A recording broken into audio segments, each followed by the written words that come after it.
Bon matin, frères et sœurs. La question que j'ai pour nous ce matin est: est-ce que j'ai reçu l'amour de la vérité?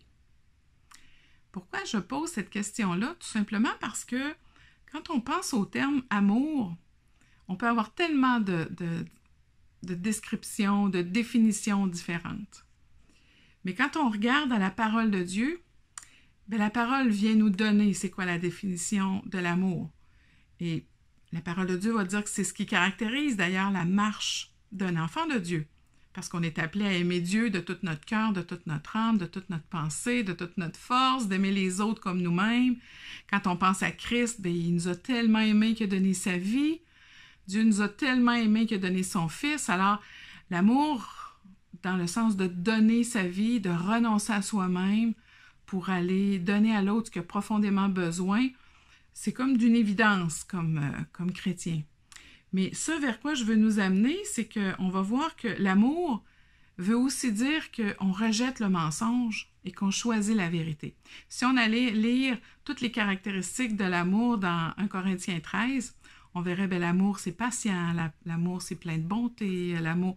Mais on verrait que c'est aussi l'amour se réjouit de la vérité.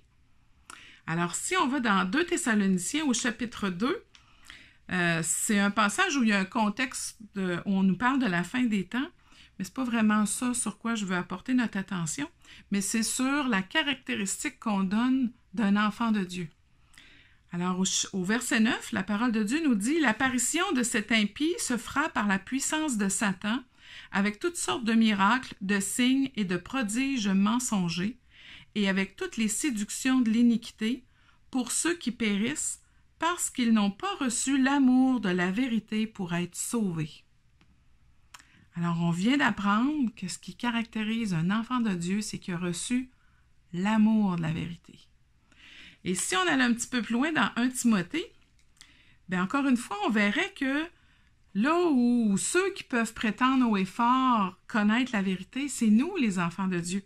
Alors, dans 1 Timothée, le chapitre 3, c'est Paul qui écrit à Timothée différentes recommandations pour expliquer un peu comment ça devrait se passer dans l'assemblée. Et au verset 14, Paul va dire « Je t'écris ces choses avec l'espérance d'aller bientôt vers toi. Mais si je tarde, tu sauras comment il faut se conduire dans la maison de Dieu, qui est l'Église du Dieu vivant, la colonne et l'appui de la vérité. » C'est nous qui détenons la vérité. C'est nous qui connaissons cette réalité-là qui transforme nos vies qu'à travers la connaissance, cette rencontre-là avec Jésus, le Fils de Dieu qui est venu donner sa vie pour nous, puis que tous nos péchés ont été pardonnés parce que lui a porté la condamnation de nos péchés, qu'on est lavé, on porte une vérité salutaire pour toutes les âmes autour de nous. Et s'il y a un endroit où les gens devraient trouver la vérité, c'est à travers l'Église, c'est à travers nous, le corps, les frères et les sœurs. Alors, est-ce que vous avez reçu l'amour de la vérité? Et pour terminer, si on est appelé à ressembler à Christ, à imiter Christ, si on allait voir dans Jean, au chapitre 18, on voit une discussion entre Jésus et Ponce Pilate.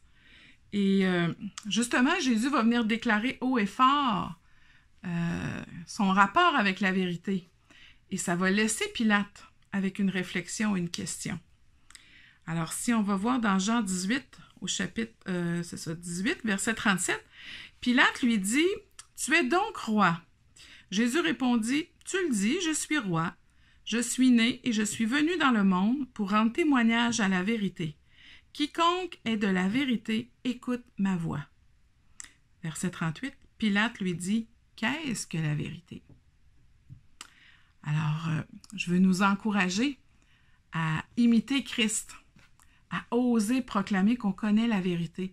C'est sûr que les gens nous trouvent, certaines personnes vont nous trouver arrogantes, hautaines, mais c'est pas ça qui nous porte dans notre cœur. C'est qu'on porte un trésor qui peut changer la vie, qui va changer la vie des gens qui vont le recevoir. Alors, est-ce qu'on peut oser dire « je la connais, moi, la vérité, puis je l'aime au point de vouloir te la dire, te l'annoncer. » Il y a peut-être probablement bien des gens qui vont nous rejeter en disant « t'es qui, toi? » Mais il y en a peut-être d'autres, comme Pilate, qui va dire, mais c'est quoi la vérité?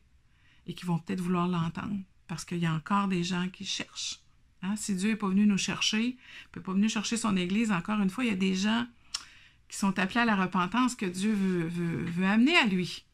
Alors, avez-vous reçu l'amour de la vérité? Bonne journée!